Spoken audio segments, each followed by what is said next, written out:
ఏ man, ఈ work చేసి ఎంత ఇస్తారు నీకు? 500 ఇస్తారు సార్. అంతేనా? వేరే చీప్. అదే ఈ పనికి బయట దేశంలో అయితే 5,000 ఇచ్చుంటారు. 5,000? ఏర్పాట్లు చేస్తాను.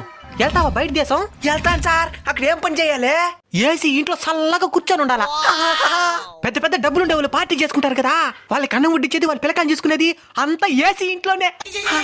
అయితే నేను కలర్ వచ్చేస్తాను. వచ్చేస్తావు, ఎడారు కదా. అదే అదే, నువ్వు అక్కడే పోతావా, ఊర్లో ఏమన్నా తీసుకొని పోతావా? ఊరు లేదు వద్దు, మనకంటే ఎక్కువ సంపర్చి మనకే శాతపూర్ చేస్తారు. ఇది కాకుండా ఇంకా ఏ పనులు చేస్తావా? పశువులు మేపుతాను. ఓకే, ఒంటిల దగ్గర వేసేయచ్చు.